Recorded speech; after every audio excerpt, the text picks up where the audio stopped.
Hi everyone, um, my name is Jim Partridge. I make mods and maps, and I wanted to talk today, just talk through. I'm starting to get the idea for a new project, and I thought it would be interesting just to just sort of demonstrate that process, demonstrate how these things come together for me, and my process as to what I do to go through to try and find something unique and interesting that I can actually build out. So I've had a kind of a thing. So culturally, things like growing up with things like Scooby Doo, where you have ghosts running around and lots of spooky goings on, has been kind of a touch point for me, especially with Left 4 Dead. More with Left 4 Dead 1, Left 4 Dead 2, but obviously I'm building in Left 4 Dead 2 because it's a better game. But I like taking, rather than leaning into the real world side of things of Left 4 Dead, I like leaning more into the fantasy type things, which I've done with my previous projects, but all of them have this sort of slightly fantastical twist on reality. Either it's Grave Consequences with sort of that crypts and like that green glow, or Salvation Falls with the sort of heavy fogging in the mountains and stuff like that. So, what I wanted to do is talk through some of that and talk through my process of coming together. And actually, what it started with was a sort of an environmental setting. So I was playing around and thinking about this idea of fog or sorry. So other cultural touchpoints are The Fog by John Carpenter was a big sort of influence around this particular project, as well as the I Know What You Did Last Summer, which is set in a fishing town, and there's kind of this North American sort of Massachusetts, Michigan fishing towns that have this kind of ramshackle look and feel to them that I've really been obsessed with for quite some time. And I used this kind of setup, this kind of dock town kind of feel in deeper down. There's a whole section of sort of a dock area, and then what I really wanted to do is just this was an idea that I was going to do a zombie map, a Half-Life 2 zombie map, based on that concept of this kind of spooky fishing town. And I did a bunch of work, you can see. And this is mostly just lifting geometry out of deeper down that fishing area and then just combining it with some lights. And I sort of put together a set of environmental settings that I thought looked really cool and creepy, as well as building some lights which have a point spotlight to give that kind of cone haze, and then some dust motes in there as well. You can see them floating around, but also it's that sort of sickly green fog kind of feel, which I really liked, and I thought that would be fun for a zombie map. But the problem with Half-Life 2 is that you could just create a sort of a larger area that looks like this, with zombies and stuff like that. But it's not really doing anything interesting or new in the Half-Life 2 world. It's you have to come up with some unique encounters and unique gameplay to make it interesting. Whereas Left 4 Dead 2, you don't. Left 4 Dead 2 has its own gameplay, and you build a level, and you need to build with that in mind as to what sort of layouts and stuff work well for Left 4 Dead 2. But the game does a lot of the hard work in terms of sort of creating spawning and things like that. So I put this to bed a while ago, and I haven't really looked at it since. And then coming back, I was reminded it existed, that I'd done this sort of little bit of work here, and I thought, well, this would work really well for a Left 4 Dead 2 project, I think. So I took that concept and then basically started doing a little bit of pre-work,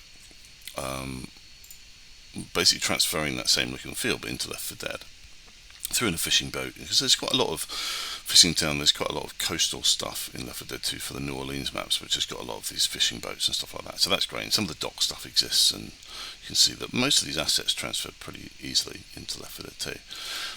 And then to really get the feel of a vibe for the overall campaign, I like to make a campaign poster. So same image or almost with, I found this font which is very Hammer Horror, which I'm really into at the moment, and and it started to come together, and I thought, well, this is going to be great.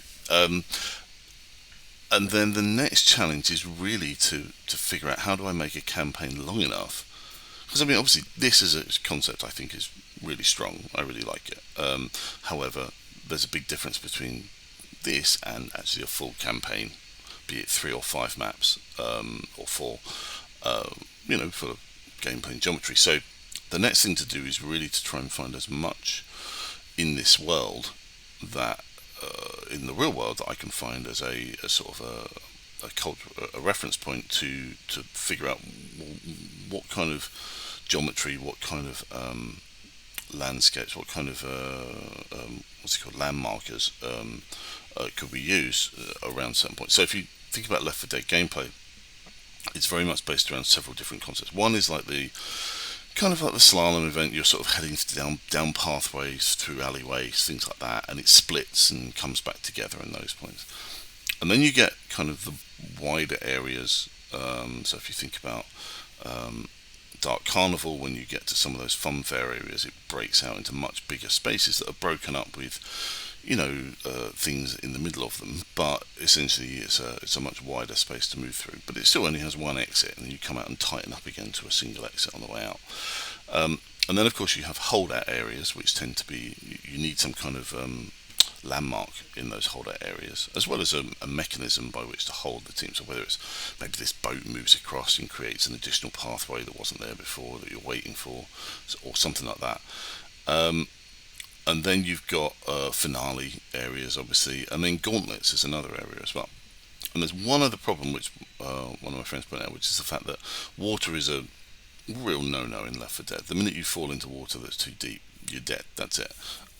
So needing to come up with something, and I think what I might do is do a map like this, but at low tide, so it's sort of knee-deep water at worst, or wherever I've got stuff like this, I'll put railings along the edges and stop people from falling in, basically, and clip them out of it. But hopefully the vibe will still be there, and there will be some areas I think where we can have a little bit of a water hazard, but only very sparingly.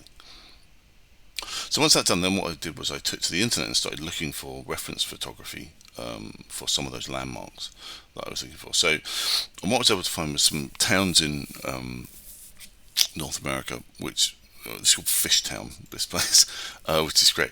And yeah, here's a hotel with a weir and a walkway over the top of the weir here. It's a very tight walkway. So you've got two big buildings either side with a really interesting sort of thing going on in the middle, and then a tight walkway at the top, which is brilliant because then that's like a real choke point for the team.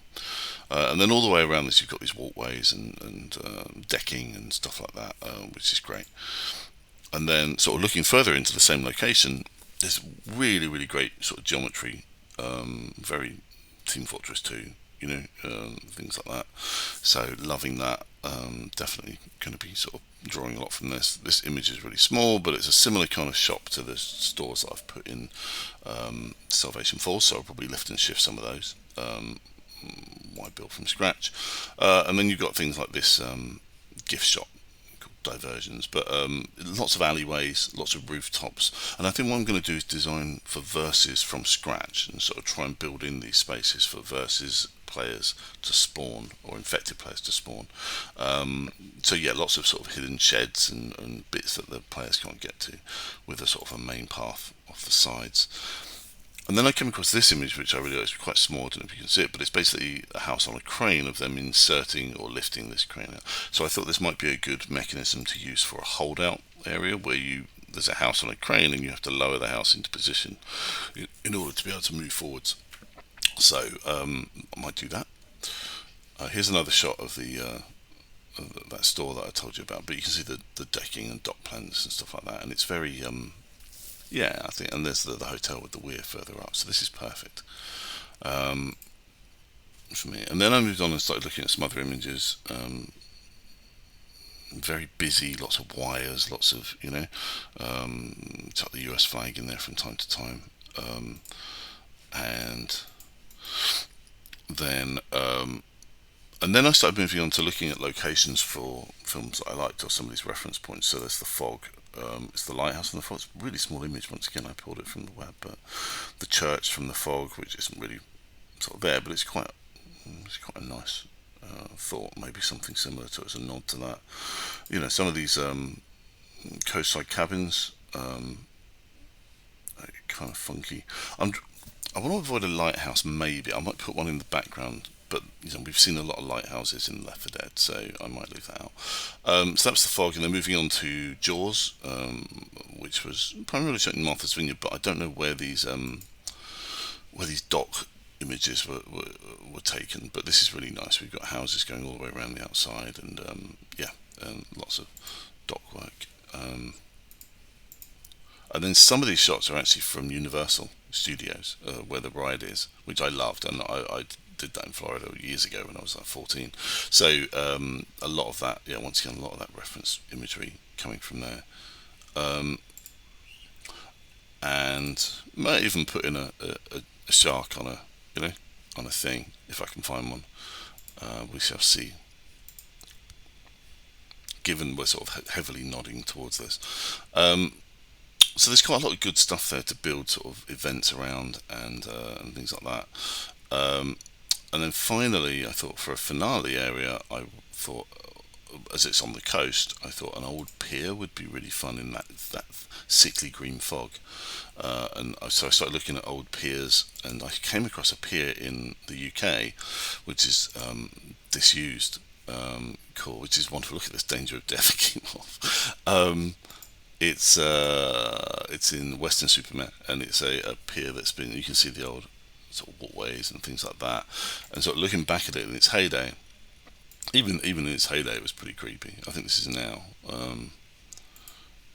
but there you go. That's how it used to look. And I thought it was really interesting just to see that kind of. So I love the sort of. It's really all over the place. The geometry on here, which is wonderful. So I kind of take that and break it up and break it down. And this is kind of the how an image of it now, of how it looks now, which I think is great. So it's got a real kind of Joker, Batman vibe to it. Sort of Joker's lair. And I thought I might put some rides at the end of it. A big wheel and take some of the rides from Dark Carnival and put them at the end of the pier, and that would be a finale area where we'll have a boat come in and pick them up. Pick up the survivors at the end of it. So I think that's a pretty strong concept, I'm quite happy with that. So lots of good content to work with to fill up at least 2 or 3 maps worth of content to do, I think. And so I think the next step in the process for me now would be to start to maybe block out some of these areas and some of these maps and start to think about what works for the fishing village, probably. So things like do we go up one side of the dock and then down the other, for example, which is a bit cheap, but also I'm not sure if that works with the engine, because it's basically saying, well, you've already seen these squares, so I'm not going to spawn anything here. So need to think about how that might work. But I quite like this idea, sort of heading all the way up and then you're across the weir and then you're back through the hotel and back again. There's quite a lot of leverage there to sort of take that concept and run with it. And then, as in previous projects, I might start with the pier because that looks great, and then move backwards from there, map by map, and extend out one map at a time, or maybe insert a map in between the two if I come up with a strong concept for something else in between. But that's pretty much how my projects get started. It normally starts with like a film, or especially for Left 4 Dead, because essentially it's the same game. No matter what map you're playing, it's the same game. You're just simply putting a layer of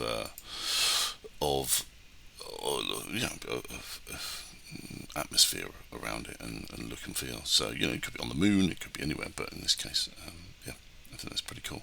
So I'll show a video just around the initial blocking out and stuff like that when I get to it and explain that process. But anyway, thanks for listening.